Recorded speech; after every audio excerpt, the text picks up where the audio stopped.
Kamusta mga kaibigan? Sa video na ito, tatalakayin natin ang mga pinakabagong tuklas sa kalawakan, mga bagong planeta na nadiskubre ngayong 2025.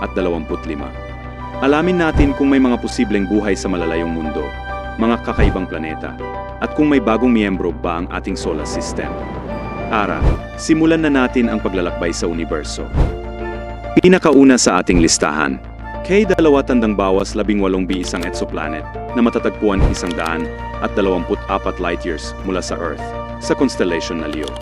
Tinatawag itong Hycean planet dahil sa kombinasyon ng malaking kaagatan at makapal na atmosfera na puno ng hydrogen.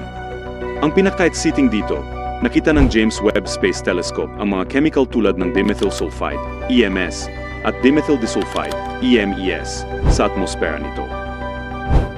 Sa Earth, ang mga chemical na ito ay kaaniwang produkto ng mga mikrobyo sa dagat. Posibleng indikasyon ito ng buhay. Pero hindi pa ito kumpirmado. Kailangan pa ng mas maraming obserbasyon para malaman kung may totoong buhay dito o hindi, gamit ang pinakamabilis na spacecraft natin ngayon. Abutin ng halos 2.2 milyon na taon bago ito maating. Tama ang narinig mo, milyon. Ikalawang planeta. A20,774 ito ay isang super-Earth, planeta na mas malaki ng 6 na beses kaysa sa ating planeta. Matatagpuan ito mga 20 light years mula sa Earth, kaya medyo malapit lang sa cosmic scale. Umiikot ito sa isang bituin na kahawig ng araw at posibleng nasa tinatawag na habitable zone, kung saan maaring umiiral ang tubig na likido, mahalaga pa sa buhay. Pero kakaiba ang orbit nito dahil medyo elliptical. Kaya minsan papasok ito sa habitable zone, minsan naman lalabas, na posibleng makaapekto sa posibilidad ng buhay dito. Estimated travel time.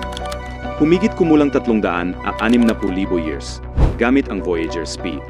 Isang mahabang biyahe patungong posibilidad ng buhay. Ikatatlong planeta. TI-6,478b ito ay tinatawag na Neptune-like na planeta, na may masa na halos 10 beses ng Earth at radius na 4.6 na beses ng Earth. Matatagpuan ito 126 light years mula sa atin at malamig na sa temperature na mga 204.4 Kelvin, mga negatibo 68 degrees C. Umikot ito sa bituin nito sa isang medyo maikling panahon. Ang klaseng planeta na ito ay mahalaga sa pag-aaral kung paano nabubuo ang mga gas giant at Neptune-type na planeta. Kung sakaling gusto mong bumisita, abutin ka ng higit sa 2.3 milyong taon ng paglalakbay. Malapit lang di ba sumukan mo bukas? Ika-4 na planeta. B-05-4868. Isang kakaibang planeta na matatagpuan 140 light years ang layo mula sa atin at kasalukuyang nagdidisintegrate o parang natutunaw.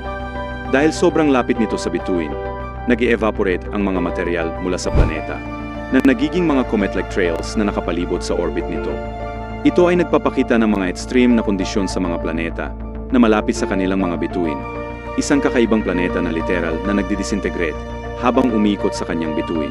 140 light years mula sa atin, o katumbas ng halos 2.6 milyong taon ng paglalakbay gamit ang current tech. Salamat sa panonood. Kung nagustuhan mo, huwag kalimutang mag-like, mag-subscribe, at i-hit ang notification bell para sa iba pang kwento tungkol